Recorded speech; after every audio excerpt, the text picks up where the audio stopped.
इस जीवन में मनुष्य अच्छे बुरे का भेद नहीं करता,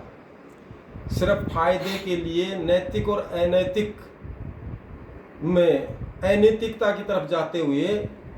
तात्कालिक लाभ के लिए आदमी गलती पे गलतियां करता है। लेकिन हमसे पहले जितने विद्वान पुरुष हुए उन्होंने कुछ श्लोकों के माध्यम से, कुछ अपने सतुपदेशों के माध्यम से संदेश दिया। जैसे कहते हैं, अन्याय उपार्जितम द्रव्यम 10 वर्षाणि तिष्ठति प्राप्ते च एकादशे वर्षे समूलम च विन्यस्यति। यदि मनुष्य भाई अन्यायपूर्ण ढंग से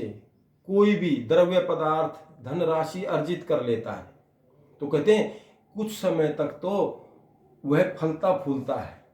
और यहां तक भी कहा कि वो अपने दुश्मन पर भी विजय पा लेता है। लेकिन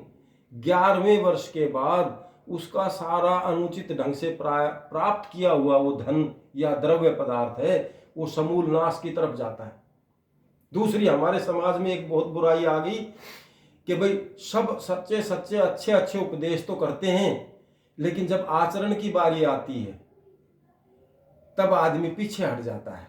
तो उनके लिए भी कहा है नी कि उनके लिए भी एक श्लोक कहा, इसको रोक कोई पर, तो उसके बारे में कहा, यथा खरस चंदन भारवाई भारस्य वेता न तू चंदनस्य तथायु शास्त्राणि बहुने दीते क्रिया विहन खरबदवयंती। तो उसमें क्या कहा कि भाई एक आदमी बहुत अच्छे अच्छे ग्रंथों का विद्वान है, लेकिन उसके आचरण में उन चीज़ों का लेना मात्र भी नहीं है। जैसे आजकल हम शिक्षा के क्षेत्र में ले लें, शिक्षा के क्षेत्र में जिला शिक्षा अधिकारी जितने भी हैं,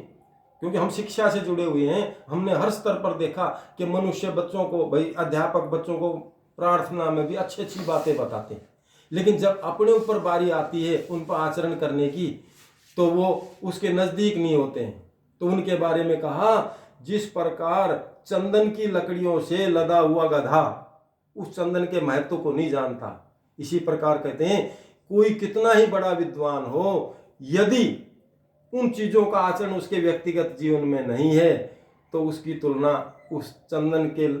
लकड़ियों से लदे हुए गधे के समान है, इससे ज़्यादा कुछ भी नहीं है। और यही इंसान पूरा जीवन इन भ्रामक बातों में बिता देता है, लेकिन मूल ये है, उसका सार ये है कि व्यक्ति किसी को दोष नहीं देता, केवल अपने आप को दोष देता है। जो सत्य के मार्ग पर चलता है, अच्छा आचरण जिसका होता है, उसके अंदर आत्मसम्मान भी होता है, उसका स्वाभिमान भी होता है। फूल को कभी नहीं कहना पड़ता कि मेरे अंदर खुशबू है,